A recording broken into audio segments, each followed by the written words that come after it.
Welcome to the Butterfly Effect. I'm Garrett Horner, and this is Stage 3 of Volta a Catalunya. Exciting stage. It's going to be the first summit finish on this year's edition. 203K stage, over 125 miles. This is going to be a long day in the saddle. Big break gets away, and they leave it 12 and a half minutes. But when it's 125 miles, over 200K long, you can allow the break to get some time. Also, Deceuninck Quick-Step with Joao Almeida. He's in the lead. By giving the break a little bit more time than you normally would, this is going to force some of the other teams to have to work to do some damage control too. So it's going to put Jumbo-Visma on the front. And of course, Ineos is going to have to ride the front too so that they can control today's stage. They are the juggernaut of the team. Many guys on this team could win, and we don't know which one before the finish of today's stage. With G. Thomas, Richie Porte, Carapaz, and Adam Yates all in there with a chance to steal the stage, you know Ineos is going to have to spend some guys on the front of today's stage to keep the break in check. With 50K to go, we'll see Adam Yates back there talking with the team director. In my time as a professional, whenever my legs were good, there's always a time to go back and to chat with the director in the team cart so you could reiterate that you're feeling really good, everything's fine. Has anything changed with the team plans? It really happens often amongst the race leader, especially on day one. And remember, he's new to the team. This is his first year on the team. This is the first Mountain Summit finish of this particular Volta.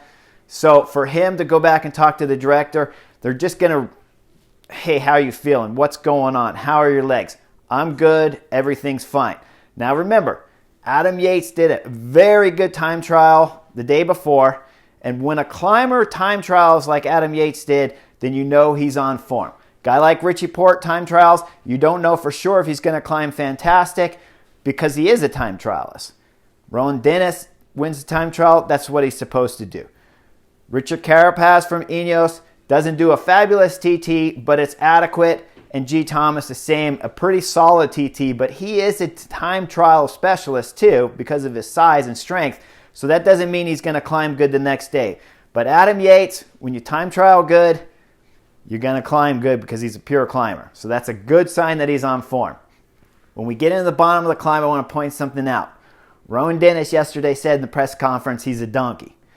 If he's a donkey, every wealthy horse breeder out there in the world is going to have a donkey in the stud farm because Rowan Dennis is no donkey. That boy is riding, and he's riding strong. From 11K to 10K, he pulls out 40 seconds just on his own out of the break. One good pull for a K long from Rowan Dennis, and 40 seconds drops immediately out of the break. Now all of a sudden we know for sure with 10K to go that break is going to be caught. The big hitters haven't even started attacking yet, and they've already lost massive time. 9.5K comes, and this is where things start getting exciting. Alejandro Valverde throws in the first big dig. This is really early time on a climbing stage. That's a summit finish, and it's the first climbing stage to be attacking at this point. Valverde needs some time because of the time trial, so he's going to go early. He's going to try to mix things up. This is a good sign that he's riding strong, but it could also be a sign that he's setting up one of his other teammates to do something later and just trying to put Ineos under damage control and try to chase Valverde.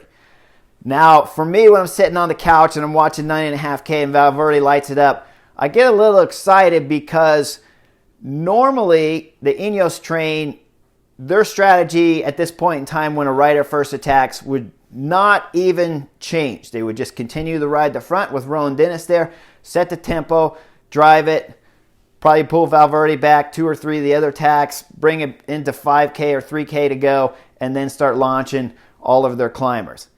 Instead, it's Richard Carapaz. Now he's flying straight after Valverde right away. This was strange. This is a little bit not off their textbook racing here with Ineos. Carapaz either was told in the meeting that it's his job to cover the early attacks. Possibly Rowan Dennis said his legs are a little bit tired. What it looked like to me on the screen, Carapaz jumps when there's probably still some more motor left in Rowan Dennis to be able to pull back the Valverde move at least 1 or 2 times before Rowan Dennis pulls off. I thought it was a little bit early for Carapaz, and he's going to pay the price for these early cover attacks.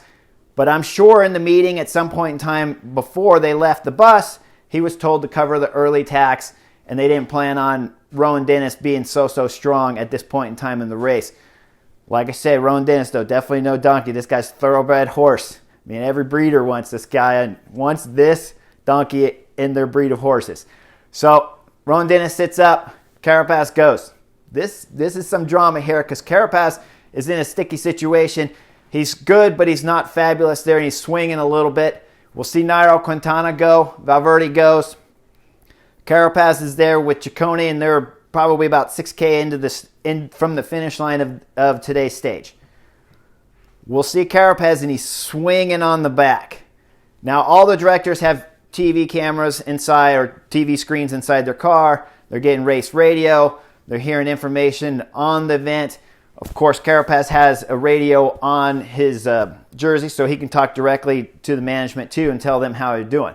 Most likely, when we see Carapaz with just before 5K to go, and he's swinging on the back of that Valverde group, that's at the point where Yates knows he's got freedom card to go ahead and throw in a big attack and go across.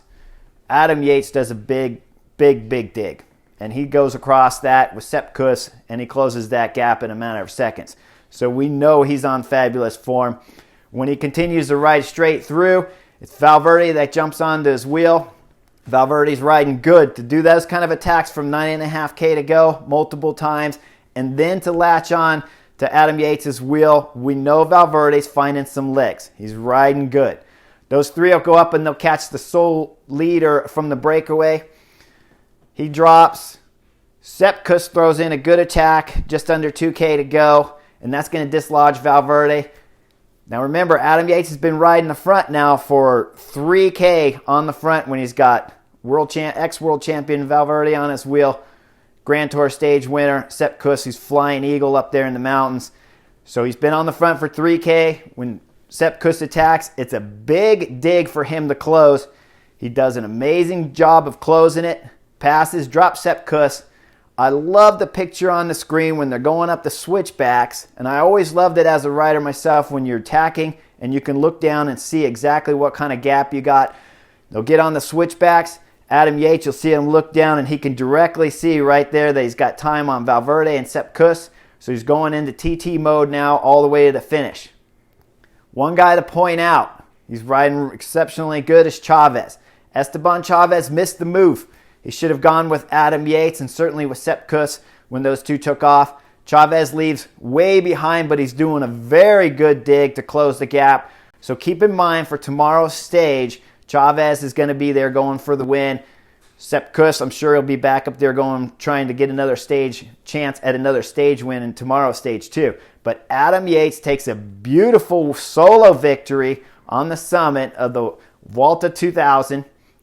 It's a great climb here at this particular race. They use it often. He won here 2 or 3 years ago back, so now he's 2-time winner on this particular stage. Adam Yates, fabulous form. Team Ineos, great job. They got 3 guys in the top 4. Richie Porte and, of course, G. Thomas sitting 4th. They got a great job. Joao Almeida, Deceuninck Quick-Step. It's what I thought yesterday on the butterfly effect. He's got a strong team, but not strong enough to take him all the way to the finish. And that's the problem that Almeida's always had.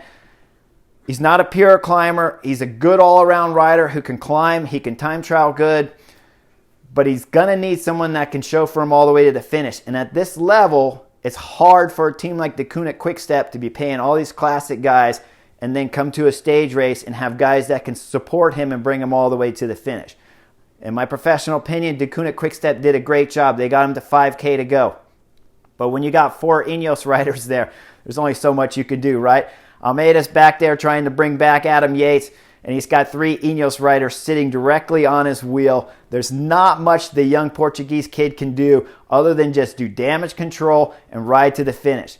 He does an amazing job to keep himself on the podium, and now on these coming stages, now he'll be able to just follow the wheels of Adam Yates and probably, hopefully, Richie Porte and G. Thomas, and that'll keep him on a podium at this year's Catalunya. Sepp Kuss. Now, this is a drama with Sepp Kuss. He's an amazing rider, and he's always working for Primož Roglič. He's got a lot of hitters when you look at that particular team with Jumbo-Visma. What I always found when I was in Sepp Kuss's shoes, when I was riding for Radio Shack, was at times I rode for Astana, Radio Shack, and Leopard Radio Shack. 6 years, as far as I was concerned, the same team that whole 6 years. Different times, though. We had Alberto Contador, Levi Leipheimer, Lance Armstrong, Andreas Kloden. Different times throughout those 6 years, I'm riding for those guys along with the Schleck brothers. And I'm in Sepp Kuss's same position, where I'm always working for a rider that can win the general classification at the big races. Then you leave those races and you come to Catalunya, and it's a big race, but it's not the biggest. It's not the Grand Tours.